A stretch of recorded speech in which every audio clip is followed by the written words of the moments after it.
তোমরা কটা ছেলে পুকুরে জলে ভাসিয়েছ? যদি ধর্ম হয় তাহলে শাস্ত্রের মাঝে লেখা আছে তোমরা ভাসিয়ে দাও। ওদের ওই উল্টো পাল্টা লেখাপড়া তোমরা কিচ্ছু শুনবে না, শুধু স্বামীর ফাটা পাইয়ে তেল ঢলাবে, আর কিচ্ছু করার দরকার নাই। হরি গাছে দরকার হলে জল দেবে না, স্বামীটাকেই দেখো, আর কাউকে আমি দেখতে বলছি না তোমাদেরকে। আর যদি স্বামী ছেড়ে গোবিন্দ ভজ, ধর্ম হবে নাকি?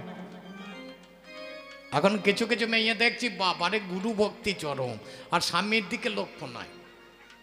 এই রাতে গান করে বাড়ি ফিরে যাব, গিন্নি উঠে যদি পাইখানিক তেল না দেয়, এক গ্লাস গরম দুধ না দেয়, সে বউকে ভালো লাগবে?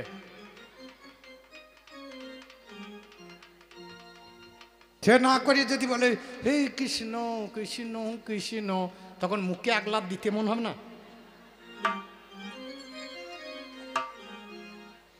চিন্তা করে দেখবেন, আমার কথাগুলো অত উড়িয়ে নিলে হবে না, একটু তলাই তলাই দেখতে হবে, তলাই তলাই দেখতে হবে। ধার্মিক লোকগুলো সবই ভালো, কিন্তু কেউ স্বর্গ পাবে না। যারা ধার্মিক ওদের নামে যারে হরিশ্চন্দ্র, পরিষ্কার করে জেনে নেন, শাস্ত্র খুলুন। হরিশ্চন্দ্র স্বর্গ তো পেল না, কটক নামে একটা জায়গায় আছে, করুন তার ভাবনা, স্বর্গও নয় মর্তও নয়, জানাই কবির গানে, ওরে আমার পাল্লাদার শুনে নাও কানে, হরিশ্চন্দ্র কোনোদিন স্বর্গ তো পাই নাই, সে ছিল ধার্মিক, তোমার কাছে গাই। ধার্মিক যাদের দেখতে পেলাম তাদের ধর্ম বলতে নাই, আর এদিকে যত কথা বাবা আমি দেখতে। হরিশ্চন্দ্র রাজা স্বর্গে গিয়েছিল? কোন শাস্ত্রে আছে? তাহলে ধর্ম করে লাভ? যদি ধর্ম করিস শুয়োর চড়াবি, যদি ধর্ম করিস ছেলে মরিবে, যদি ধর্ম করিস বউ বিস্তি হবে। বেজগা যার মনে হবে ধর্ম করগা, আমি বউ ছাড়তে পারবো না, আমি শুয়োর চড়াইতেও পারবো না। এদের ব্যবসা ভালো। দুধ খান, 6 মাস 9 মাস 12 মাস পরে ক্ষমতা হবে, মদ খান সঙ্গে সঙ্গে ক্ষমতা, খেয়ে নেবেন, কাজ আরম্ভ হয়ে যাবে। একদিন প্রচুর মাল মেরে দিয়েছি, কালীতলা দিয়ে পেরিয়ে যাচ্ছে, ওই কালী মন্দিরে পাশ দিয়ে যেতে যেতে করে মাল তুলে দিয়ে, এ তো কাজ, মাতালের কাজ, মাল তুলে দিয়েছে মন্দিরে গাইয়ে। এই ভাই দুতিয়ার পরে পরেই দেখবেন, আগেই দেখবেন কালী পুজো, তারপরেই ভাই দুতিয়া। এক চিড়িয়াপালা ভাই দুইটার জন্য চিড়িয়া বিচতে এসছে, প্রথমেই মা কালীকে প্রণাম করতে গিয়ে দেখছে রে কোন হারামজাদা সর্বনাশ করেছে, 2 খাবল চিড়িয়া তুলে মালটাকে ঢেকে দিয়েছে। এই সময় একজন গুড়বালা গুড় বিচতে এসছে, বলছে এর জ্ঞান কই রে, নৈবেদ্য দিয়েছি শুকনো চিড়িয়া দিয়ে, খানি গুড় দিতে হয় জানিস না, 2 হাতা গুড় তুলে হতে চাপিয়ে। এমন সময় এক দুধবালা দুধ কিনতে যেতে প্রণাম করে যেতে বলছে আরে চিড়িয়ার গুড় দুধ লাগবে জানো না, 500 কোটি দুধ বার করে ওর উপর ঢেলে দিই। সেই সময় এক কলাবালা কলা বিচতে এসেছে, প্রণাম করেছে, চিড়িয়া দিলি গুড় দিলি দুধ দিলি, কলা লাগবে জানি না, 1 ডজন কলা বার করে ওর উপর চাপিয়ে দে, তলায় কিন্তু মাল ভরা আছে। এক প্যাকেট, এই সময় এক ধূপপাতিওয়ালা দোকানে ধূপবাতি দেবে চলে এসেছে, মা কালীকে প্রণাম করতে গিয়ে দিয়েছে নৈবেদ্য তো ঠিক দিয়েছে, চিড়ে গুড় দুধ কলা, ধূপবাতি লাগে জানো না, ধূপবাতিটা নিয়ে 1 প্যাকেট ধরিয়ে প্রথমে কালীকে দেখাইছে, ঘুরিয়ে ঘুরিয়ে দিয়ে নৈবেদ্যকে হোঁচো পেরিয়ে ঘুরিয়েছে 9-10 পাক দিয়ে গুঁজিয়ে দিয়ে যখনই প্রণাম করতে গিয়েছে, তলাকার আমলা মালের গন্ধ যাবে। তুই যতই আমাকে ঢাকার চেষ্টা কর না কেন, তলাকার গন্ধ মারতে পারবি না, তলার গন্ধ মারতে পারবি না, প্রদীপ দিলেও বাবা এটা যাবে, তলাকার গন্ধ মারতে পারবি না, প্রদীপ দিলে যাবে না, তলার গন্ধ মারতে পারবি না। এখন যারা শিক্ষিত ছেলে তাদেরও ধর্ম নয়, আমার শিক্ষিত ভাইরা কিছু মনে করো না। আমার পাশের গ্রামে এক ভদ্রলোক ছেলেকে লেবারগিরি করে চাকরি করিয়ে দিয়েছে, সিউড়িতে চাকরি করছে ছেলেটা। আমি খুব ভালোবাসি ভদ্রলোককে, দিন মজুরের কাজ করে। একদিন চলে যাচ্ছে লোকপাড়া দিয়ে, আমি বললাম কাকা আসুন চা খেয়ে যান। বলে রসরাজ চা খাবো না, গাড়ি চলে যাবে। বললাম আমি গাড়ি ধরিয়ে দেবো, আপনি আসুন। চা খেলো, গাড়ি এলো, ড্রাইভারকে দাঁড় করলাম, গাড়ি চাপিয়ে দিলাম, যান। পরের দিন এসে বলছে চলে এলাম রসরাজ। আমরা কাকা চলে এলেন, খুব হাসি খুশি। আমরা কি ব্যাপার, কি এত হাসি? বলে ছেলে ইংরেজিতে বলেছে। কি বলেছে? বলে বন্ধুগুলো সব সন্ধেবেলায় বেড়াইতে, বলে এটা কে? তা আমার ছেলে ইংরেজিতে বললো এটা আমার বাড়ি ওল্ড সাতবেন। বাবা তার ইংরেজি জানেন? বাবার খুব আনন্দ হয়েছে, ইংরেজিতে বলছে ছেলে। কিন্তু বাবা বুঝতে পারলেন আমাকে আমার বাড়ির পুরনো চাকর বলে দিয়েছে। আমার মনে খানি দুঃখ হইল। আমি বললাম কাকা চা খান, বাড়ি যান। বাড়ি গেলেন, কিছুদিন পরে আবার দেখছি চলে যাচ্ছে কটা পটল মটল বেঁধে নিয়ে। আমরা কাকা কোথায় যাবেন? বলছে ছেলেটা নতুন সবজি পাই না তো বাজারে, পুরনো মাল। চলে গেছে, সন্ধ্যা হয়ে গেছে, পৌঁছাতে বৌমা বলছে বাবা এসেছে, দিদি আর ভাতই হবে। বলে হ্যাঁ রে, পান্দ ভাত খেয়ে জন্ম গেল। কাঁচা পেঁয়াজ আর খানি টক দে তো, তারপর দেখছি। মাল মেরে দিয়েছে, ওপরে শুতে গিয়েছে, এমন সময় বড় কুটুম ঢুকে পড়েছে, বইয়ের ভাই। এখনকার মেয়েগুলো আবার স্বামীর নাম ধরে ডাকে, উত্তম, ও উত্তম দা। এই কি হয়েছে? বলে দেখছো না আমার ভাই এসে খানি মাংস আর খানি। আমার হাত দিকে তাকান, তাছাড়া বুঝতে পারবেন না। একটু মাংস।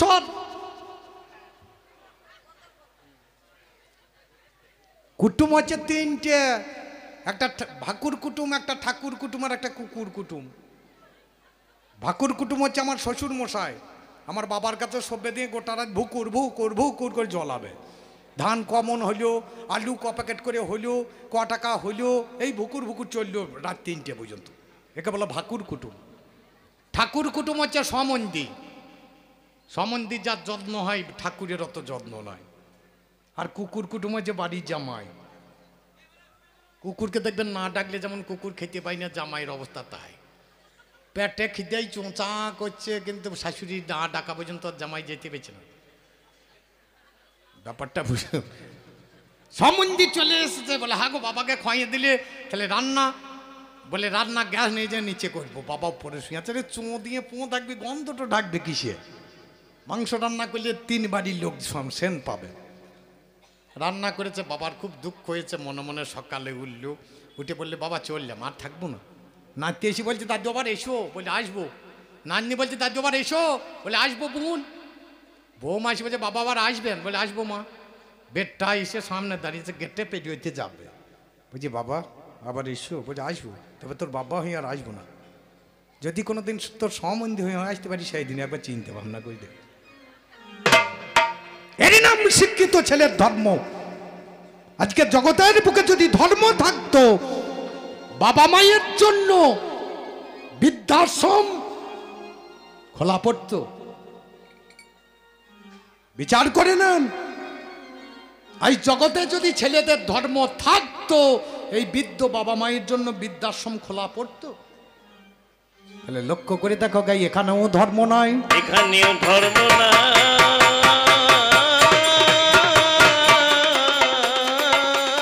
তাহলে মা গেল, শিক্ষিত ছেলে গেল, এইবার কাকে নেব?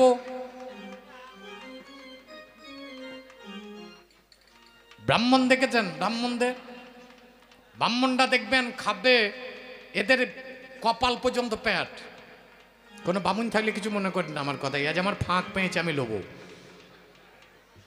এই বামুনদের প্যাট হচ্ছে কপাল পর্যন্ত। এক বামুন আমার গায়ে ভোজ খেতে এসছে, আমরা বসে আছি ক্লাবের ওইখানে। তার ঠাকুর মশাই এত কাকে ও মানে এত খাওয়া খেয়েছে, আজ হাঁটতে পারছে না, হোঁস ফোঁস করতে চললো। আমার একটা ছেলেকে বললাম এক কাজ কর, বামুনকে ডাক, ঠাকুরকে ডাক, একটা গ্যাসের ট্যাবলেট খায়। বলে ঠাকুর মশাই একটা গ্যাসের ট্যাবলেট খেয়ে যান, খুব কষ্ট হয়ে যাবে। একটু গ্যাসের ট্যাবলেট খেতে পেলে একটু মিষ্টি বেশি খেতাম না। 100 গ্যাসের ট্যাবলেট যদি পেটে ধরতে আর একটা মিষ্টি খেত না, বাকি রাখতে। তাহলে যে কপাল পর্যন্ত প্যাট। এই কলির বামুন, কিছু মনে করেন না আমার কথায় যদি কেউ থাকেন, এগুলো একটাও বামুন নয়।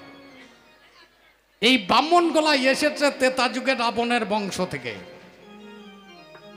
রামায়ণ খুলে দেখবেন, এটা এসেছে কি জন্য? বাবা মদ মাংস খাবে। মদ মাংস খাবে।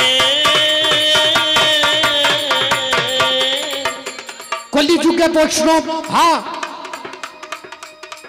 বাবাই অসংখ্য হইবে, হাসিতে খালিতে এরা নরকেতে যাবে।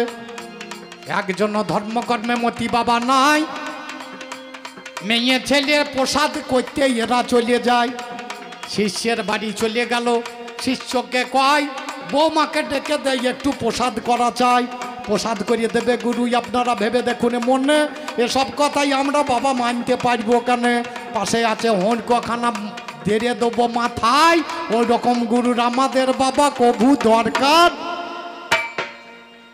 যদি ধর্ম করেন ক্যান্সার হয়ে মরে যাবে, ক্যান্সার হয়ে মরে যাবে। যদি ধর্ম করেন তাহলে ক্যান্সার হয়ে মরবেন। আর আমার মতো যদি অধর্ম করেন, বাবার বেটা কি করতে পারো তুমি? তোমাকে কেউ চেনে না, আমাকে চেনে।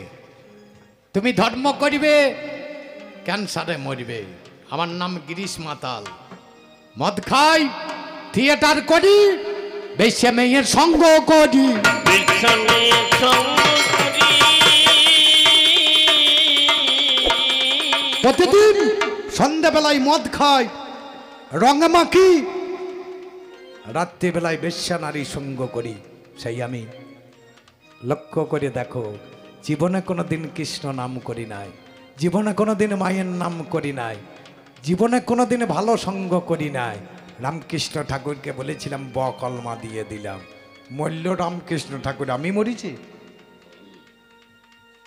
বিচার আপনাদের। ওই ধর্মপথে মা দুর্গার পূজা যতজন করেছে, একজন সুখে আছে? সুরত রাজা সুখে আছে, তেতা যুগে রাবণ সুখে আছে, দাপট যুগে গোপিনী সুখে আছে, বংশনারায়ণে খাঁ তার বংশে বাতি দিতে কেউ নাই। তাহলে এই ধর্মপথে যারা চলাফেরা করে তাদের কোনোদিন কিছু থাকবে না। দাদারে, জগতের বুকে যত ব্যবসা সব আমার। সত্যনাশা বাণিজ্য। তুমি যে বলেছিলে তুই থাকিস কোথায়, তুমি যেখানে থাকো আমি সেইখানেই থাকি। তুমি জিহ্বাতে বসে থাকো, আমিও জিহ্বাতে বসে থাকি। যত ব্যবসাদার আছে লক্ষ্য করে দেখবেন, এরা মিথ্যা কথা ছাড়া বলে না। রুটি কিনেছে 2 টাকায়, বলছে আমি 3 টাকায় কিনলাম, 4 টাকা ছাড়া দিতে পারবো না। মুসলিম পাইকার যারা আছে গরু কেনা বেচা করে, এদের আবার রোজার মাসে বিক্রি বেশি হয়। কিনে আনবে 25,000, বলবে রোজা করে আছি, এই দেখ আল্লাহর নামে কসম করছি রোজা করেছি। এখন তার মিথ্যা কথা বলা যাবে না। 27,000 টাকায় কিনেছি, 28,000 টাকা দে, 1,000 টাকা লাভ, কিন্তু কিনেছে 25,000। চিন্তা করে দেখ তোমার দ্বারা কি হয়েছে আমি জগতে বুঝতে পারছি না। এখানে মুসলিম আছেন নাকি? আছেন? ওরে যেটা হলো কব্বর চাল দেখি একবার। এটা ধর্মের দ্বারাই নয়। হাবিলি কাবিলি নামে 2টি ছেলে আদমের হয়েছিল ভাই। এই হাবিলি কাবিলি একদিন বেড়াতে গেল, গিয়ে বাবা একটা কাকের আর একটা কাকের যুদ্ধ দেখতে লাগলো। একটা কাকের সঙ্গে আর একটা কাকের মারামারি। ঠোংরাতে ঠোংরাতে একটা কাককে মেরে দিল, মেরে দিয়ে পা দিয়ে গর্ত করে দিল, গর্ত করে মরা কাকটাকে ফেলে দিয়ে আবার পা দিয়ে মাটি ঢাকা দিয়ে দিল। এই দেখে হাবিল কাবিলকে হত্যা করে সেদিন মাটি খনন করে ভাইকে বলে দিল। সেদিন থেকে কব্বর প্রথা চালু হলো। তোমার দাদা ধর্ম, তুমি না আমি। যে প্রথম অধার্মিক এসেছিল তার নাম হচ্ছে আজাজিল, যার গলায় পড়া ছিল লাম্নকের ত্বক, যাকে বলে ঘৃণার কবচ। তাকে দেখলে বাবা চেনা যাবে, দেখলে বাবা চেনা যাবে। একদিন বসে আছি মনে মনে ভাবছি একবার চুরি করলে হইতো। চুরি করলাম, চুরি করে বাড়িকে নিয়ে গেলাম। আমার ঘরের লোক সবাই বলছে তুমি চুরি করে অন্যায় করেছো, মানে একবার চুরি করলে দোষ হয় না, চোরের ঘরে চুরি করেছি দোষ নয়।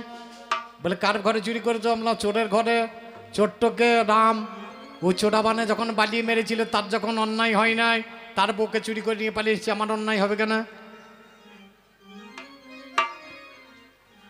রাম যখন চোরাবানে বালিকে বধ করছে তখন অন্যায় অধর্ম হয় না, আর আমি তার বউকে চুরি করে নিলে অধর্ম হবে? যদি আপনারা বলেন হবে হবে, আমার কাজটা ওটা নয়। আমি একদিন গাই কিনেছি, গাইটাকে কিনে আমি চিন্তা করছি নিয়ে যাব কি করে। আমার এক ভাইকে ডাকলাম, ভাই এসে বললাম দড়ি ধরে টান। ও টানছে, আমি পেছন ধরে ঠেলছি, গাই হাঁটতেন না। আরে এ তো বিপদ হইল রে, গাই কিনি এত টানছি যাই না। একটা লোক এসে বলছে নিয়ে যেতে পারছো না, আমরা কী করে নিয়ে যাবো? বলে এক কাজ করো, কী করবো? বলে দড়িটা খুলে দাও। আমরা দড়ি খুলতে টেনে যাই না, আর দড়ি খুলে দিলে যাবে? বলে যাবে। কি করবো? বলে তোমার ভাইকে বলো বাচ্চুটা কোলে নিয়ে আগে আগে চলে যেতে, গাই পেছন পেছন চলে যাবে। বাচ্চু চলে গেল, নিয়ে গাইও পেছন পেছন চলে গেল, টানাটানি করতে হয় না। তাই রামের বাচ্চু চুরি করে লাভ, রামকে ডাকতে হবে না, আপনি আমার ঘরে এসে দেখা দেবে।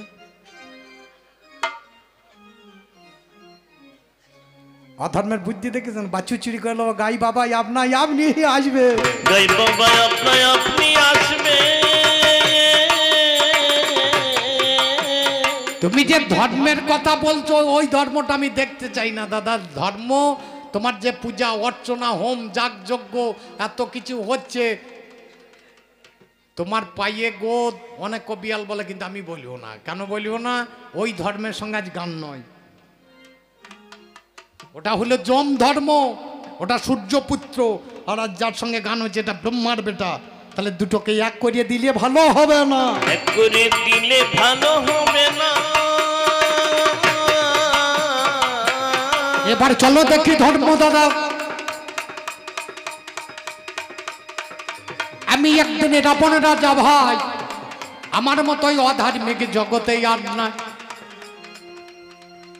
আমার মতো অধার্মিক জগতে আছে যার ঘরে 33 কোটি দেবতা বাঁধা, জমজার ঘোড়ার ঘাস কাটে, অগ্নিদেব যার উনানে জাল দেয়, বৃহস্পতি যার বাড়িতে চণ্ডী পাঠ করে, পবনদেব যার বাড়িতে পাখা নড়ায়। আমি সেই অধার্মিক। আমার বাড়িতে 33 কোটি দেবতা বাঁধা ছিল, জমকে দিয়ে ঘোড়ার ঘাস কাটা করাতাম। আমি সেই অধার্মিক।